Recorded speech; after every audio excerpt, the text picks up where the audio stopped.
मुझे आशा है कि आप सभी लोग बहुत अच्छे होंगे। इस वीडियो के अंतर्गत हम लोग रेशनल नंबर मींस परिमेय संख्या कॉन्सेप्ट सीखने जा रहे हैं।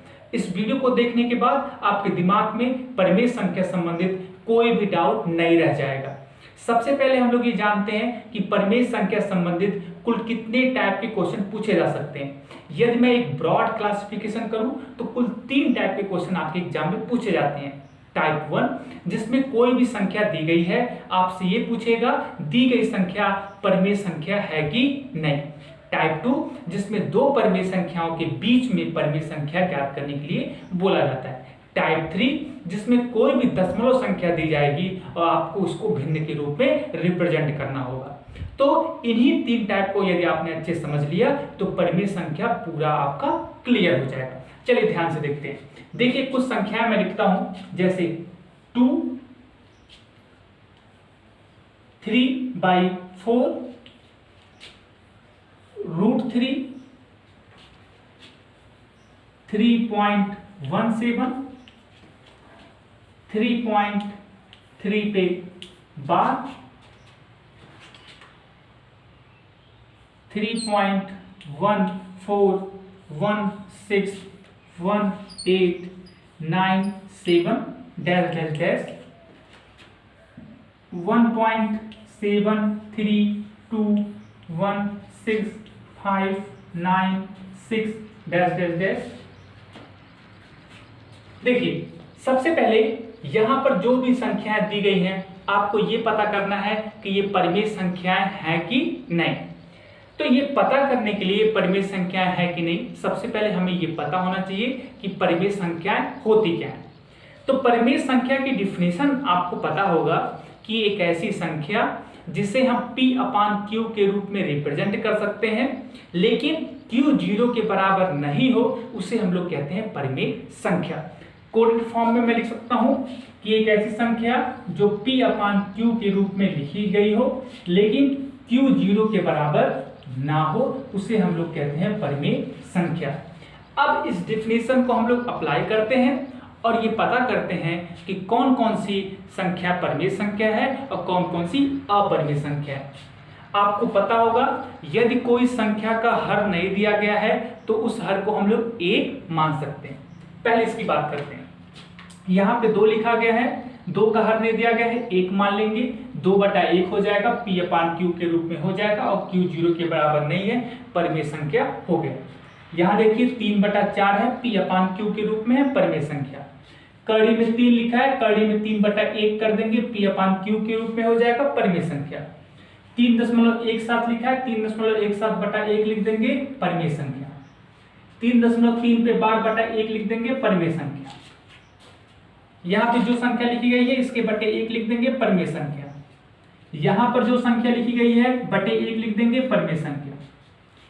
भाई इस डिफिनीशन के अनुसार हमने करने का प्रयास किया और हमने ये पाया कि यहाँ पे जितनी संख्याएं दी हैं सारी परिमेय संख्या है, लेकिन क्या सारी परिमेय संख्या है? नहीं। इसका मतलब इस डिफिनीशन को हम सही तरीके से समझ ही नहीं पा रहे। इस डिफिनीशन के अनुसार तो ये हुआ कि दुनिया की हर एक संख्या परिमेय संख्या है। यदि उसका अंश दिया है और हर नहीं दिया गया तो हम हर को 1 मान लेंगे, और यदि अंश बटे हर दिया गया है तो परिमेय संख्या है ही। इसका मतलब यहां से तो ये स्पष्ट हो रहा है कि यदि कोई संख्या का हर 0 है तो वो अपरिमेय संख्या, बाकी दुनिया की हर एक संख्या परिमेय संख्या।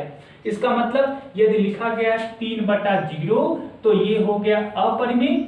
इसका मतलब यदि किसी संख्या का हर 0 है तो वो अपरिमेय है, बाकी दुनिया की हर एक संख्या परिमेय संख्या हो गई।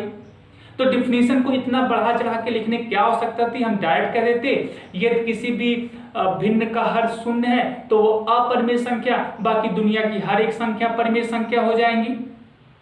इसका मतलब कि कुछ तो गड़बड़ हो रहा है, जो चीजें हम समझ नहीं पा रहे हैं, और हम लोग यही रटते आते हैं एक ऐसी संख्या जिसे P/Q के रूप में रिप्रेजेंट किया जा सके, परिमेय संख्या कहते हैं, Q 0 के बराबर ना। अब अगले 5 मिनट आप बहुत ध्यान से सुनिए और उसके बाद जीवन में कभी भी परिमेय संख्या से संबंधित कोई डाउट आपके दिमाग में नहीं रह जाएगा। ध्यान से देखिए। तो परिमेय संख्या को पहचानने का एक सिंपल सा रूल आपको बताता हूं, ध्यान सुनिए।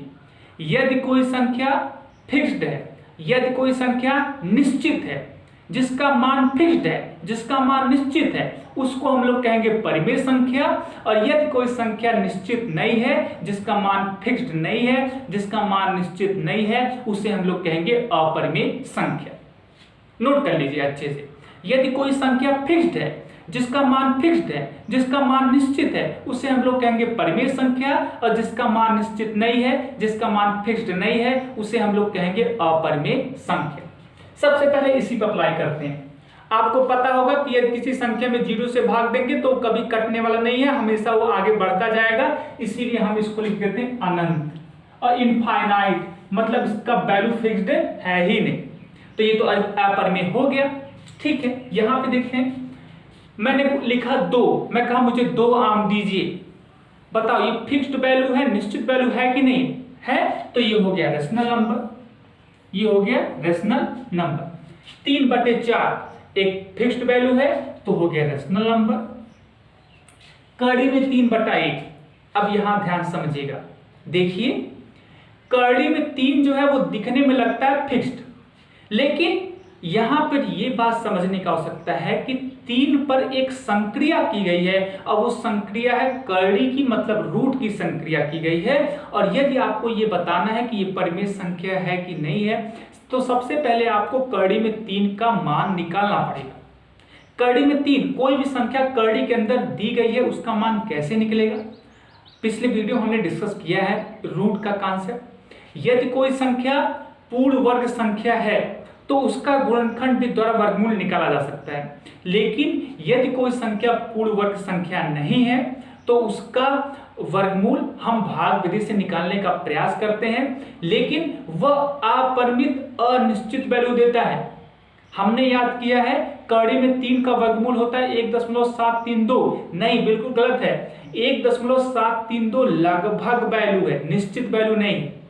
जब आप कड़ी में 3 का वर्गमूल भी द्वारा, जब कड़ी में 3 का भाग भी द्वारा आप वर्गमूल निकालने का प्रयास करेंगे तो वो अपरिमित वैल्यू देगा। 1.732 आगे संख्याएं आती जाएंगी, लेकिन कभी कटने वाला नहीं है वो।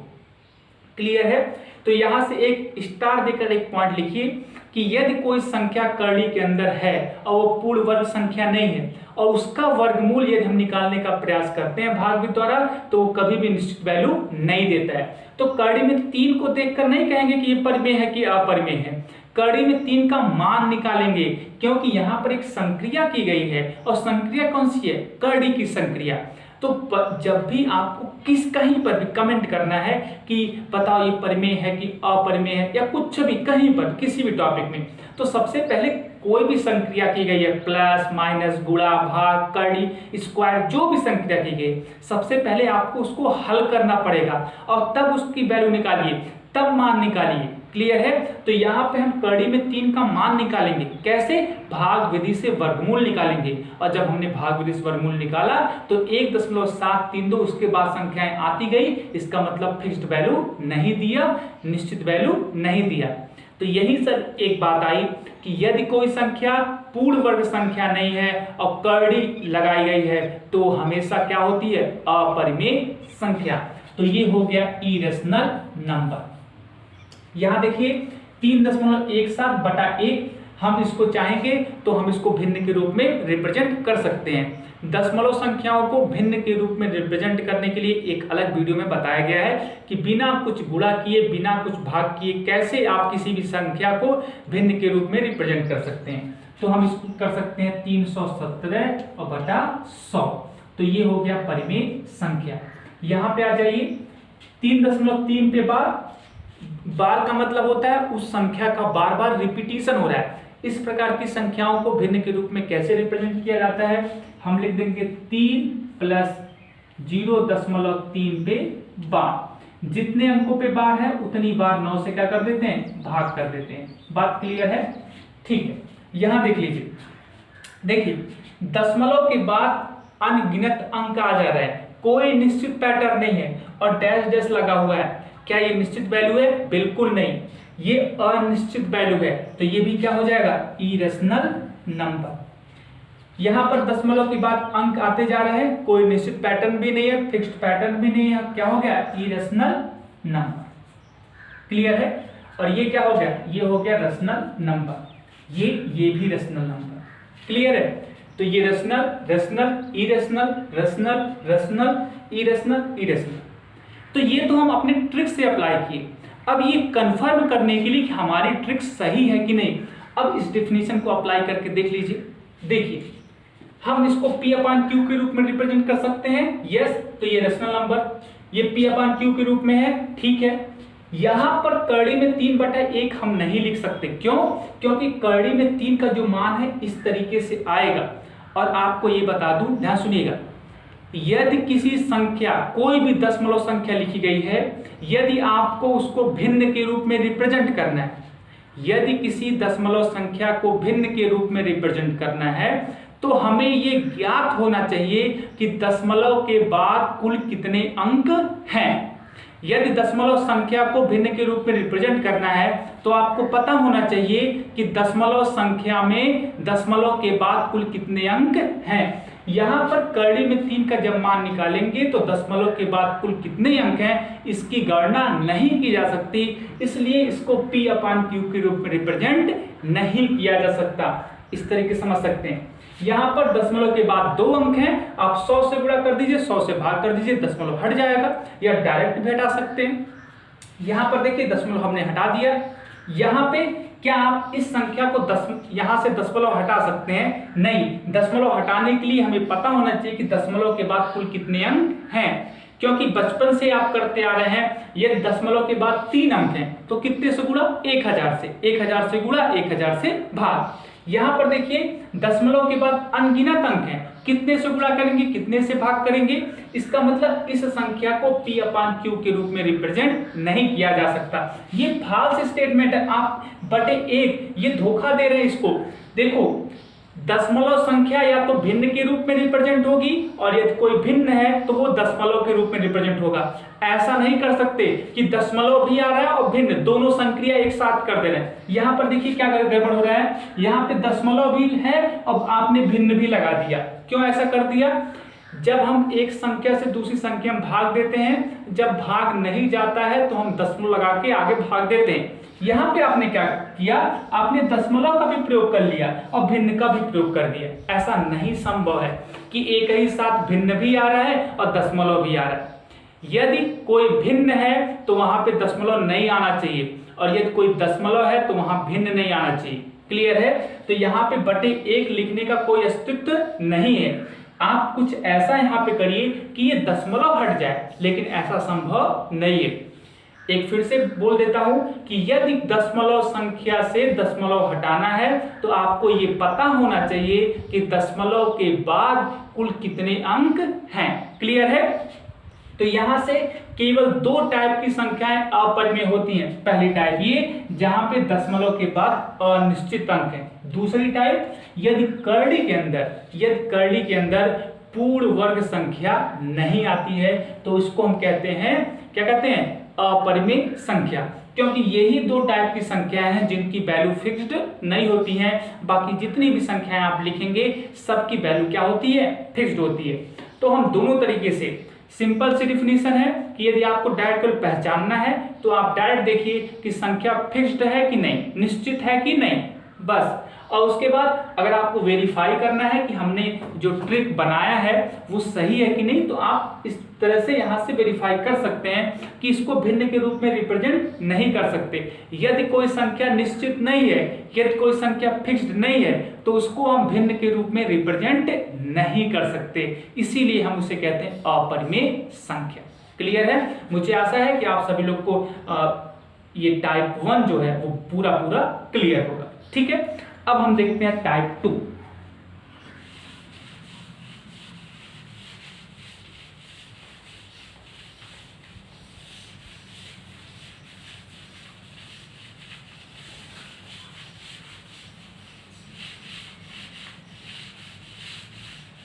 देखिए, इससे पहले एक डाउट बहुत सारे लोगों के मन में होता है। लिखा गया है पाई और यहाँ पे लिखा है 3.14 और यहाँ पे लिखा है 22/7। आपको पता होगा कि पाई का मान होता है 3.14, पाई का मान होता है 22/7। ये बिल्कुल गलत बात है। पाई का लगभग जो मान होता है वो होता है 3.14 और पाई का लगभग मान ही होता है 22/7। ये बात आप समझिए। पाई जो है वो एक अपरिमेय संख्या है, वो अपरिमेय संख्या। क्यों? क्योंकि पाई की वैल्यू फिक्स्ड नहीं होती है, पाई का मान निश्चित नहीं होता है, इसलिए पाई जो है वो एक इरेशनल नंबर है। तो फिर हमने क्यों कह दिया 3.14 या 22/7? अब बताइए, यदि कोई फार्मूला लिखा गया है, लिखा है पाई आर स्क्वायर, और वहां पर फार्मूले में पाई का अनिश्चित मान आपने रख दिया, तो पूरा फार्मूला की जो वैल्यू आएगी वो तो अनिश्चित आ जाएगी। तो क्या हमें एक अनिश्चित वैल्यू चाहिए या निश्चित वैल्यू चाहिए? क्षेत्रफल का मान अनिश्चित चाहिए कि निश्चित चाहिए? हमें निश्चित चाहिए। तो हमने पाई का एक लगभग निश्चित मान निकाला, वो था 3.14 या 22/7। तो 3.14 ये फिक्स्ड वैल्यू है, ये निश्चित वैल्यू है, इसको हम लिख सकते हैं 314/100। तो ये एक फिक्स्ड वैल्यू है, इसलिए इसको कहते हैं रेशनल नंबर। 22/7 P/Q के रूप में है, ये भी क्या है? Rational number. तो आपको लगता होगा पाई 3.14 22/7 तीनों एक ही चीज है। नहीं, तीनों एक चीज नहीं है, तीनों अलग अलग चीजें। क्लियर है? तो पाई इरेशनल नंबर, 3.14 रेशनल नंबर और 22/7 भी क्या है? Rational number. क्लियर है? ठीक।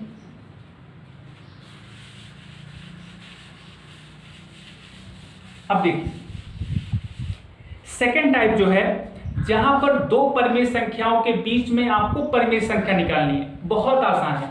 जैसे लिखा गया है 2 और यहां पर लिखा गया है 3, दोनों परिमेय संख्या है, दोनों निश्चित वैल्यू है, दोनों परिमेय संख्या है। अब इनके बीच की कोई परिमेय संख्या निकालनी है, तो कैसे निकालेंगे बताइए? क्या करना है? दोनों संख्याओं को जोड़ दीजिए और बटे 2 कर दीजिए। ये आ गया इनके बीच की परिमेय संख्या। क्या हो जाएगा? 3 2 5, 5/2। तो 5/2 का मान होता है 2.5। तो इनके बीच में आ रहा है कि नहीं आ रहा है? तो ये हो गया दो संख्याओं के बीच में परिमेय संख्या निकालना। तो क्या करना है? दोनों संख्याओं को जोड़िए और 2 से भाग कर दीजिए। तो ये आ गया कितना? 5/2। कभी कभी ऐसा पूछता है कि दो परिमेय संख्या निकालिए, या 3 या 4, तो उसमें कोई दिक्कत नहीं है। अब इनके बीच में आप निकाल सकते हैं। इन दोनों को ऐड करिए और बाई 2 कर दीजिए। और निकालना है तो इन दोनों को ऐड करिए, बाई 2 कर दीजिए। तो जितने निकालने आप निकाल सकते हैं। बस दो संख्याओं को जिनके बीच का निकालना है उनको जोड़ो और बाई 2 कर दो। क्लियर है? ठीक है। टाइप 3 जो है, जहां पर कोई भी दशमलव संख्या को भिन्न के रूप में रिप्रेजेंट करना, उसका एक सेपरेट वीडियो बना के मैंने डाल दिया है कि बिना गुणा भाग किए कैसे किसी भी दशमलव संख्या को भिन्न के रूप में रिप्रेजेंट किया जा सकता है। तो ये ओवरऑल कॉन्सेप्ट है परिमेय संख्या का। एक बार जल्दी से रिवाइज कर देता हूं। बस आपको दिमाग में रखना है कि यदि एक संख्या फिक्स्ड है, यदि एक संख्या निश्चित है, तो हम उसे कहेंगे परिमेय संख्या, और यदि एक संख्या निश्चित नहीं है तो उसे कहेंगे अपरिमेय संख्या। हमने क्यों ऐसी डिफिनेशन बनानी पड़ी? इसलिए क्योंकि जो निश्चित वैल्यू है उसी को हम भिन्न के रूप में रिप्रेजेंट कर सकते हैं, मतलब P/Q के रूप रिप्रेजेंट कर सकते हैं। क्लियर है? तो सिंपल सा कॉन्सेप्ट है, यदि अच्छे से समझ लीजिए तो जीवन में कभी भूलने वाला नहीं। मुझे आशा है कि आपको समझ में आया होगा। यदि आपको वीडियो समझ में आया हो तो प्लीज इसको लाइक करिए और अपने फ्रेंड के साथ शेयर करिए। बहुत बहुत धन्यवाद।